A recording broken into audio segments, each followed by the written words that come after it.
નમસ્કાર વાલા પેન્શનર મિત્રો, નિવૃત્ત કર્મચારી મિત્રો, ભાઈઓ તથા બહેનો, સ્વાગત છે આપ સૌનું આપણી આ યુટ્યુબ ચેનલ ભાવેશ મકવાણા ન્યૂઝમાં। તો બધાને જય શ્રી કૃષ્ણ, જય માતાજી, હર હર મહાદેવ। તો પેન્શનર મિત્રો, આજની તારીખ 27/2/2026। તો આજના પેન્શન સમાચારની વાત કરવાના છીએ। પેન્શનરો અને નિવૃત્ત કર્મચારીઓના પેન્શનને લઈને અંગત સૂત્રો પાસેથી મળી છે એક મહત્વની માહિતી। તો મિત્રો, ઘણા અંગત સૂત્રો છે તેની પાસેથી ખૂબ સરસ મજાની માહિતી મળી છે, જેની આજના વિડીયોમાં આપણે વાત કરવાના છીએ। તો આજનો વિડીયો તમે ખાસ કરીને અંત સુધી જોઈ લેજો, અને હજી સુધી આપણી આ ચેનલ તમે સબસ્ક્રાઈબ ન કરી હોય તો ડેઈલી આવી જ અપડેટો માટે આપણી આ યુટ્યુબ ચેનલ અત્યારે જ સબસ્ક્રાઈબ કરી લેજો મિત્રો। તો જોઈએ આજનો આ વિડીયો। તો કેન્દ્ર સરકારના કર્મચારીઓ માટે મોંઘવારી ભથ્થું ખૂબ જ મહત્વપૂર્ણ છે। તો આજકાલ મોંઘવારી ભથ્થા એટલે કે ડીએ કર્મચારીઓના પગારનો નોંધપાત્ર ભાગ ધરાવે છે। તો હાલમાં કર્મચારીઓને 58% મોંઘવારી ભથ્થું એટલે કે ડીએ મળે છે। તો આમાં પણ વધારો થવાની ધારણા છે। તો ચાલો મોંઘવારી ભથ્થા સંબંધિત મહત્વપૂર્ણ આંકડાઓની વાત કરીએ।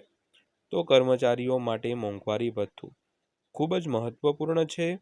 તો જાન્યુઆરી 2026થી શરૂ થનાર મોંઘવારી ભથ્થું જુલાઈથી ડિસેમ્બર 2025 સુધીના એઆઈસીપીઆઈ ડેટાને આધારે નક્કી કરવામાં આવશે।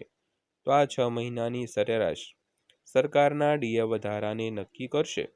તો ચાલો મોંઘવારી ભથ્થામાં વધારા અને તેની જાહેરાત સંબંધિત અપડેટ્સ વિશે જાણીએ મિત્રો। તો સૌથી પહેલાં વાત કરીએ તો 1,20,00,000 કર્મચારીઓને લાભ મળશે। તો 8મા પગાર પંચના અમલ પહેલાં સરકારી કર્મચારીઓને મોંઘવારી ભથ્થામાં વધારો મળશે।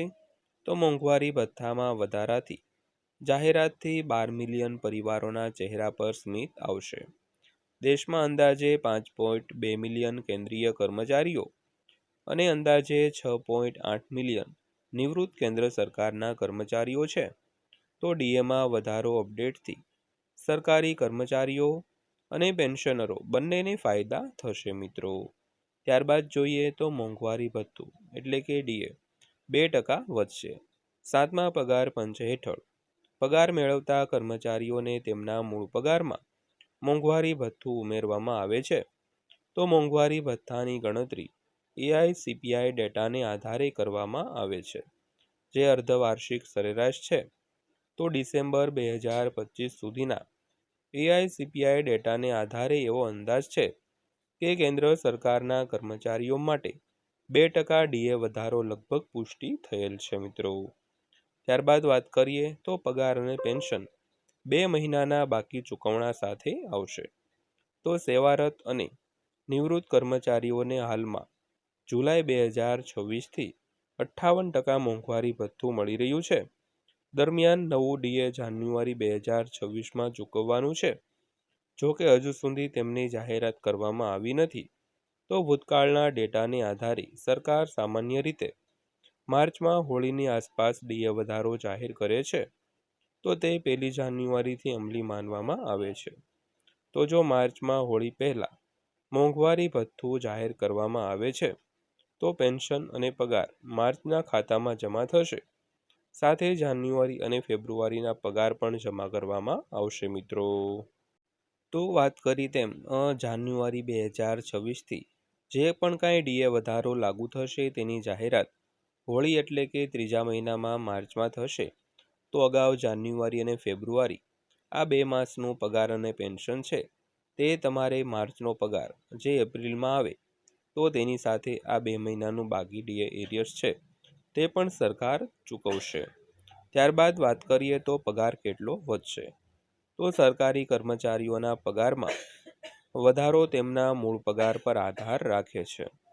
તો કર્મચારીનું મોંઘવારી ભથ્થું મૂળ પગારના આધારે નક્કી કરવામાં આવે છે। તો જો કોઈ કર્મચારીનો મૂળ પગાર 30,000 રૂપિયા હોય તો હાલમાં તેના પગારમાં 58% ડીએ મળી રહ્યો છે। તો હવે જો ડીએ 60% પર વધારવામાં આવે છે તો ડીએ 18,000 રૂપિયા થશે। આવી સ્થિતિમાં કર્મચારીનો કુલ પગાર પણ વધશે, એટલે કે ડીએ 2% વધારવા પર પગાર 600 રૂપિયા વધશે। અને 2 મહિનાના બાકી પગાર સાથે માર્ચમાં પગાર 1800 રૂપિયા વધશે.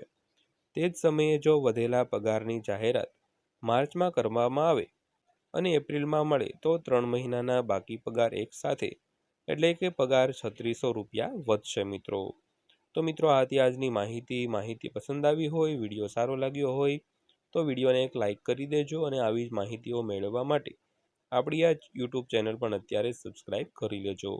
તો ફરીવાર પાછા મળીશું એક નવા વિડીયો સાથે, નવી માહિતી સાથે. ત્યાં સુધી સૌને જય હિન્દ, વંદે માતરમ.